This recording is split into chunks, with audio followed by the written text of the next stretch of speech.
La nueva obra de Pedro Baños se trata de un manual práctico e imprescindible donde propone soluciones para lograr un mundo mejor. Las fórmulas que conocíamos ya no son válidas. Hoy el coronel se sienta en nuestro espacio Libros que dejan huella para hablarnos sobre las principales claves de la encrucijada mundial. Este manual práctico, usted dice que es para que podamos lograr un mundo más justo, más seguro y más libre. ¿Cuáles serían las claves para que logremos alcanzar? Pues mira, lo pongo ahí en ese manual del mañana. Lo primero, la educación. Creo que también tenemos, sobre todo en este mundo occidental, y en algunos países en concreto, creo que tenemos que también ver cómo reinventamos la educación, que a lo mejor no estamos yendo en el camino correcto. Al final la educación es un esfuerzo que hace la sociedad para formar a los más jóvenes, para que el día de mañana esos jóvenes también rindan, sirvan a esta sociedad que le ha aportado esos medios. Y creo que ahora mismo quizás nos estamos autoengañando, estamos engañando también a los jóvenes que están realizando estos estudios en muchos casos, porque vemos que no están relacionados directamente como deberían estar con salidas laborales dignas, y entonces pues no deja de ser una forma, como digo, de autoengañarnos, ¿no? Eso es lo primero. Luego está claro que si queremos ser competitivos en este mundo cada vez más agresivo, un mundo completamente diferente al que conocíamos no hace muchos años, pues necesitamos líderes de verdad, líderes carismáticos, líderes que nos ilusionen, líderes que nos apetezca seguir clarísimamente, y algo de lo que creo que actualmente carecemos, líderes bien formados, grandes especialistas en su campo, que no sean pues personas advenedizas o personas que vienen a vivir de la política en vez de vivir para la política, ¿no? Clarísimamente. Y luego, como no, pues creo que también nos hace mucha falta el reforzar todo el sistema, en general el sistema político. Quizá ahora vivimos en un régimen de partidocracia, lo que mandan los partidos, donde votamos más a unas siglas que a personas en concreto, y esto creo que no es positivo tampoco para el contexto actual en el que deben vivir y sobrevivir las democracias. Y como no, también aporto otro tipo de soluciones, como puede ser esta reforma de este mercado laboral, que va a cambiar mucho con esta automatización, robotización, digitalización, con esta inteligencia artificial, y que también tenemos que estar preparados para ello. Y entre otras cosas, una de las posibilidades que apunto, que me parecería muy interesante, es la creación, como están haciendo ya algunos países, la creación de un ministerio del futuro. Pero no de un futuro pensando a 50 años vista, futuro a 5 años vista, porque es que eso está cambiando con tal velocidad que tenemos que estar muy bien preparados para ese futuro, pero un futuro cada vez más inmediato. Hay una cosa que me ha sorprendido mucho, es que dices en el libro que las democracias corren el riesgo de desaparecer y que pueden ser sustituidas por sistemas más autoritarios. Es que estamos en un momento de inflexión histórico, no tenemos que tener ninguna duda al respecto. ¿Qué sucede? Que en este caso, en el libro, más allá de exponer las encrucijadas geopolíticas, que vemos que son gravísimas, que están condicionando todo, también he querido abundar en temas sociales, políticos y económicos, porque al final también está todo íntimamente relacionado, ¿verdad? He puesto las problemáticas y luego lo que sería ese subtítulo, la segunda parte, es el manual del mañana, a ver qué soluciones podemos encontrar. Y efectivamente a mí me preocupa mucho esta degeneración que está sufriendo la democracia en general. Lo estamos viendo en Estados Unidos, lo estamos viendo en países en Sudamérica, como es el caso ahora mismo en Brasil, también en Perú, lo estamos viviendo en la propia Europa, como esta polarización extrema de la sociedad que nunca se había dado de esta manera, este verdadero odio casi entre partes de la propia sociedad, pues no es positivo, ni mucho menos, porque eso va también en detrimento de la democracia, que supone que la democracia es para estar todos mucho más unidos, es decir, para estar todos más de acuerdo, que siempre haya unas discrepancias, pero no que haya exista esta polarización, como digo, tan sumamente extrema. Esto es muy preocupante, además lo unimos a permanentes escándalos de corrupción por parte de unos y otros, no de todos afortunadamente, pero sí de algunos grupos políticos o de políticos en concreto, y lo estamos viendo también en las propias encuestas que se realizan, sobre todo a los más jóvenes en Europa, como cada vez están más descreídos de esa democracia que no está satisfaciendo con la suficiente solvencia sus necesidades o sus aspiraciones, ¿no? Muchas veces se les han prometido una serie de cosas que ahora mismo el sistema democrático no les está garantizando en el futuro, ni mucho menos, entre otras cosas porque también hay una polarización económica cada vez mayor, hay una pequeña élite muy relacionada con la tecnología, que es la que se está enriqueciendo clarísimamente y se va a enriquecer mucho más, eso por lo menos es la tendencia, y en cambio hay el resto de la sociedad, incluso la clase media, cada vez está más empobrecida, ¿no? Entonces, pues esto también, una vez más, no deja de ser socavar, ¿no?, los pilares de la democracia. Y claro, por el otro lado vemos hay una otra parte del mundo que ofrece unos modelos autoritarios, pero que ellos dicen que garantizan mejor precisamente las necesidades, intereses y los derechos de los ciudadanos. Y esto no deja de ser muy preocupante, ¿no?, porque estas democracias que tanto nos ha costado conseguir, si seguimos en esta línea, pues claramente corremos el riesgo de caer en un autoritarismo, sea de un signo, sea del otro. Y por tanto creo que todos debemos hacer un gran esfuerzo, todos los ciudadanos, por intentar reforzar la democracia, reinventar en cierto modo también la democracia para impedir que esto suceda.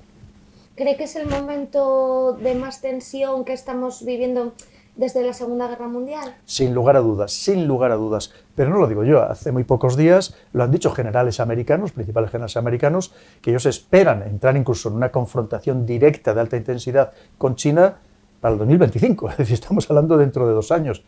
Yo lo auguraba en mis libros anteriores que era solo cuestión de tiempo que esto llegara a suceder, evidentemente. Esto ha pasado siempre a lo largo de la historia, un poder que se ve decreciente, como es el caso de Estados Unidos, frente a otra potencia que parece imparable, que es lo que explico en el libro, que en 20 años ha pasado, como también pongo, de la nada al todo, absolutamente, y esto le preocupa enormemente a Estados Unidos. Lo está diciendo sus generales, lo está diciendo su Estrategia de Seguridad Nacional, publicada recientemente, el pasado 14 de octubre, lo está diciendo su Estrategia Naval, es decir, es que te lo está diciendo en todos los documentos oficiales, el cómo perciben esa amenaza y no saben cómo frenar o cómo hacerle frente con garantía de éxitos a esa amenaza, y por tanto, en cierto modo, lo que estamos viviendo es que nos está implicando también a aquellos que nos consideran sus socios y aliados para que unidos hagamos frente a ese otro nuevo mundo que se le enfrenta.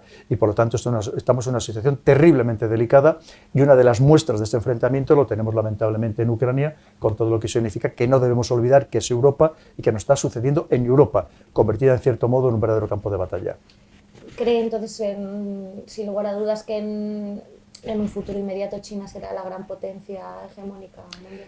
Es que China está avanzando a tal ritmo, a tal velocidad, con tal ímpetu. Claro, estamos hablando de casi 1.500 millones de personas, ¿no?, que lo que a ellos les gustaría es efectivamente dominar el mundo de una manera diferente a como lo ha hecho Estados Unidos, en principio no utilizando medios militares, en principio, ahora mismo creo que no le interesaría, pero sí a través de algo que es absolutamente clave, que es la tecnología y la economía, que a su vez están íntimamente relacionadas. Quien logra tener la mejor tecnología, si la historia lo demuestra, y encima es capaz de vender más barato que los demás, evidentemente domina todos los mercados, que eso también es parte de la problemática que estamos viviendo. Lo estamos viendo que todos los últimos avances prácticamente provienen de China, ¿no?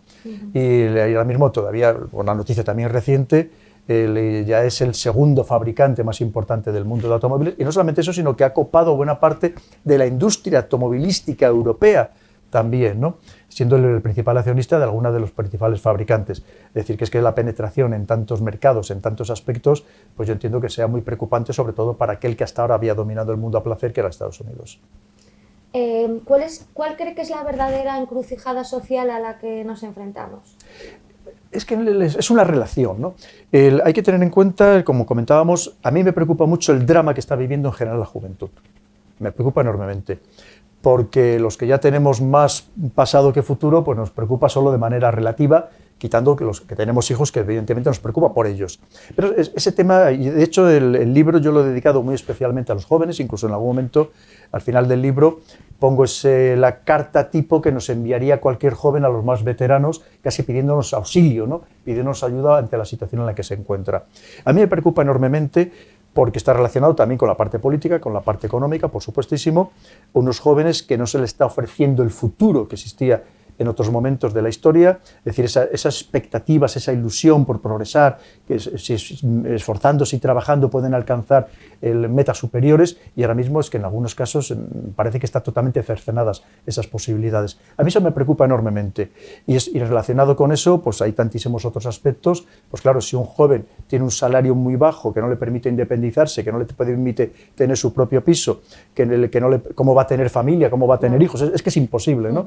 Entonces, al final son una serie de circunstancias que se dan solamente en nuestro mundo, en el mundo occidental, y que es algo que nos debería preocupar muchísimo más de lo que nos está preocupando o de lo que les está ocupando a los políticos. Hay muchas ganas de que, y se habla constantemente de que Putin sea sustituido, pero ¿puede ser que el sustituto de Putin no sea quizá lo que esperamos? Totalmente de acuerdo. Bueno, lo primero es que al respecto hay que tener en cuenta que estamos inmersos en esta guerra geopolítica que estamos comentando y hay muchísima propaganda de guerra. Nos decían que Vladimir Putin se iba a morir ya poco menos que a finales de febrero, ¿no? Que tenía cáncer, que tenía no sé cuántas enfermedades, que tenía Parkinson, en fin, absolutamente de todo, ¿no? Eso es parte también de ese juego de la propaganda, evidentemente. Pero sí, tenemos que tener en cuenta que su sustituto podía ser todavía peor, podía ser un general mucho más beligerante, mucho más asertivo, más agresivo, o incluso hay que tener en cuenta que, por ejemplo, el Partido Comunista le está pidiendo todavía que sea mucho más activo en las medidas que está adoptando en el caso de la guerra de Ucrania. Es decir, que probablemente todavía podía ser mucho peor. Ya sabes que suele pasar eso de otro vendrá que bueno me hará, sí, y que a lo mejor hasta le echaríamos en falta. En cualquier caso es cierto que la situación es muy tensa. En el conjunto de Europa, que al final son los que estamos pagando las consecuencias en general, por supuestísimo los primeros, Ucrania y los ucranianos, pero el conjunto de Europa que lo vemos que nos está repercutiendo también incluso en nuestra propia economía todos los días. Bueno, y siguiendo un poco el tema de personajes controvertidos, ¿qué opina de personas como Elon Musk y de sus estrategias? Sí, desde luego es un visionario, es un Julio Verne, por así decirlo, pero que ya no solamente escribe, sino que lo plasma, lo intenta plasmar en la realidad, ¿no? Llevarlo a la práctica. Desde luego son personajes históricos, no tengamos ninguna duda, porque lo que está haciendo ahora mismo con, por ejemplo, su sistema de satélites, el Starlink, lo que está haciendo con todo el tema en el ámbito de la inteligencia artificial, lo que está haciendo con el SpaceX, con todos sus proyectos espaciales, es verdaderamente revolucionario, no tengamos ninguna duda, ¿no? Eso pues, le gana adeptos, también le gana muchísimos enemigos, y lo que ha hecho, por ejemplo, con Twitter, aunque aquí a lo mejor no lo hemos percibido con toda la intensidad, claramente ha sido intentar democratizar un Twitter que ahora nos estamos enterando que había sido absolutamente manipulado por parte de los servicios de inteligencia estadounidenses para condicionar incluso el voto de todo un país. O sea, que es un drama absoluto. Que a lo mejor es que en realidad no ha trascendido a los grandes medios, pero ahí está toda la información en Twitter, con estos famosos Twitter Files, y lo que ha hecho Elon Musk, que está jugando claramente el tipo, pues intentar que todos los conozcamos o que aquel que tenga interés pueda llegar a conocerlo, ¿no? Entonces, pero en cualquier caso también es un visionario de estas personas que, como digo, pues pasará a la historia, porque además todas las personas que han alcanzado las grandes cotas de poder económico, pues hay unos que lo que intentan es manipular a la sociedad y hay otros que le intentan a su manera hacerla avanzar. Y en el caso de Elon Musk es una persona que intenta hacernos avanzar, que también, bueno, pues podríamos discutir algunos, por ejemplo, en el ámbito de la inteligencia artificial, si será para mejor, o por ejemplo el tema Neuralink, del que al final lo que pretende es que poco menos que todos llevemos un implante cerebral, pues veremos si al final es positivo o es negativo. Pero en cualquier caso está claro que es un visionario y que además lo lleva a la práctica sus visiones. En la contraportada de su libro que tenemos aquí dice: me acusarán de revolucionario y estarán en lo cierto. ¿Qué revolución supone para usted este libro?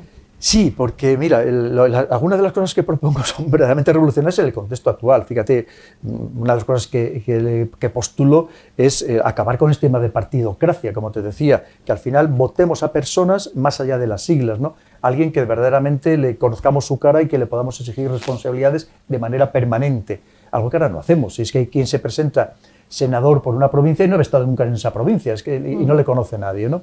Es decir, porque al final quien lo nombra, quien lo designa es el partido político. También estamos hablando de todo esto, pues, de creación de un ministerio del futuro, algo que aquí sería muy revolucionario. Estaríamos hablando incluso de la vuelta de un servicio militar obligatorio, algo que también pues, no deja de ser revolucionario en este contexto actual, aunque muchos países están volviendo a ello. El último caso que conocemos es el caso de Suecia, por ejemplo, que lo quiere implantar en breve. Entonces, claro, hay muchos aspectos que efectivamente son muy chocantes, ¿no? Y luego hay temas, por ejemplo, el de la renta básica universal, enlazado con toda esa pérdida de trabajo que va a haber precisamente por toda esa implantación de la automatización y de la inteligencia artificial, que habrá trabajos diferentes, pero no va a haber tantos trabajos, eso es algo que parece absolutamente obvio y que también hay que planteárselo. Sobre todo lo que he querido es que se abran nuevos debates. No quiero tener razón, por supuesto, nadie, ninguno la tenemos, en nada, pero lo que sí me gustaría es que son aspectos muy revolucionarios y que creo que debemos abrir nuevos debates sociales y dejarnos, sobre todo dejarnos de muchas de estas diatribas tan sumamente absurdas, con temas muchas veces absolutamente minoritarios y que no benefician al conjunto de la sociedad, y que abramos nuevos debates de aquello que sí que de verdad es estructural y que afecta a todos los ciudadanos. Bueno, a colación de lo que mencionaba ahora del servicio militar obligatorio, ¿cree que beneficiaría a la sociedad que volviera a hacerse? Bajo mi punto de vista, muchísimo. no solamente por el aspecto militar, es decir, de conocer las armas para que con las armas cumplir el mandato de la Constitución de que tenemos todos los españoles, de no solamente el derecho, sino el deber de defender a nuestra patria. Pero más allá de todo eso, que además hoy en día no hace falta ni apoyar las armas. Un experto en ciberseguridad, por ejemplo, puede hacer una labor fantástica para defender a su país y no ha tocado un solo armamento. Pero estamos hablando de mucho más allá de todo eso. Al final son elementos también de cohesión, son elementos de homogenización del país, es el pegamento que se puede utilizar, sobre todo en un contexto de división, una vez más de enfrentamiento, incluso de enfrentamiento entre las distintas partes del país, de desconocimiento de las distintas partes del país, porque hay que tener en cuenta que ahora mismo hay sistemas educativos en algunas autonomías que solo les enseñan la historia o la geografía de su autonomía, y se cree que los ríos nacen efectivamente en la frontera de su autonomía y no saben verdaderamente dónde están las cuencas, dónde están los afluentes. Claro, ¿qué significa? Que esto además nos permitiría conocernos mucho mejor, y además sería también sobre todo que una parte de la juventud que a lo mejor no valora suficientemente todos los beneficios que tiene, y porque sabes que para conocer aquello de lo que disfrutas tiene que haber un contraste, es decir, dejar de disfrutarlo durante un tiempo para así cuando vuelves a casa de tu madre decir qué buena está la comida y no la había valorado nunca y los besos que la vas a dar a tu madre, ¿no? Porque esa es la realidad, ¿no? O simplemente el hecho de, por ejemplo, todos los días poderte tener una ducha de agua caliente, algo que puede parecer tan obvio, pero que en cambio solamente se valora cuando careces de ello, y si no lo careces, pues es imposible que lo aprecies en su totalidad. Y al mismo tiempo también hay que pensar que son momentos en el que las personas comen la misma comida, visten la misma ropa, realizan las mismas actividades, y también eso es algo que puede cohesionarnos y no tenernos efectivamente en ese fraccionamiento tanto político como económico, pues lo suavizaría en alguna medida o en gran medida. Hablábamos al inicio que está concebido como un manual práctico. ¿Cuáles serían las principales lecciones que usted antes ha dicho, que además se dirige mucho a los jóvenes, que cree que los jóvenes pueden extraer de este libro, de este último libro? Pues mira, entre otras muchas cosas, hablando de esta tecnología, por ejemplo, pongo ese decálogo al final, que lo que no podemos es caer tampoco en la trampa de la subordinación absoluta a la tecnología. La tecnología debe estar al servicio del ser humano, de la persona, y no la persona al servicio de la tecnología. Y sobre todo algo muy importante, que tampoco podemos olvidar que la ética y la moral no pueden ir por detrás de la tecnología, porque si no la tecnología nos va a terminar absorbiendo, condicionando, mandando, ¿no? Y al final esa moral, esa ética es lo que nos ha conformado como sociedad, como seres humanos, ¿no? Es decir, hay muchas lecciones que se pueden extraer, como ves, toco muchísimos temas absolutamente variados, pero que son los temas que conversamos todos en los pequeños grupos, en familia o con amigos. Este es un libro que me costó más de 2 años de trabajo, para lo cual hablé con muchísimas personas de todos los perfiles políticos, de todas las ideologías, de todas las capas sociales, porque quería verdaderamente pulsar la sociedad para luego poderlo transmitir. Transmitir esos muchos problemas que a veces que nos da como hasta miedo, o que no nos atrevemos a hablar en su totalidad en público, y que creo que era necesario pues tocarlo todo, en muchísimos aspectos que también pueden ser muy controvertidos actualmente, como por ejemplo puede ser el tema de las mascotas, muchos temas, o el tema de la alimentación, lo que está sucediendo con el campo, con tanto la agricultura como la ganadería, incluso con la pesca, en fin, muchos temas que al final, hablando con muchas personas, te reflejaba cada uno su problemática, pero que nos afectan a todos. Al final, por ejemplo, si hablamos del tema del campo, ese es el sector primario, y a lo mejor sin inteligencia artificial seguro que podemos pasar, pero lo que no podemos pasar es sin el sector primario, que es lo que nos mantiene vivos, ¿no? De lo que nos alimentamos. Y por tanto, pues son temas que creo que había que trasladar. Evidentemente, no a todo el mundo le va a gustar de la misma manera, pero creo que era necesario que lo trasladáramos, y además con un lenguaje sencillo, accesible para todo el mundo, por supuesto, como siempre he intentado en todos mis libros, pero al mismo tiempo con una carga, digamos, ilustrada, importante, porque tiene más de 800 referencias, con lo cual no son opiniones gratuitas, ni muchísimo menos, sino que todo está respaldado por datos. Pues muchas gracias, Pedro, por acompañarnos en este espacio dedicado a la literatura. Pues encantado y siempre a vuestra disposición. Ha sido un placer. Gracias, igualmente.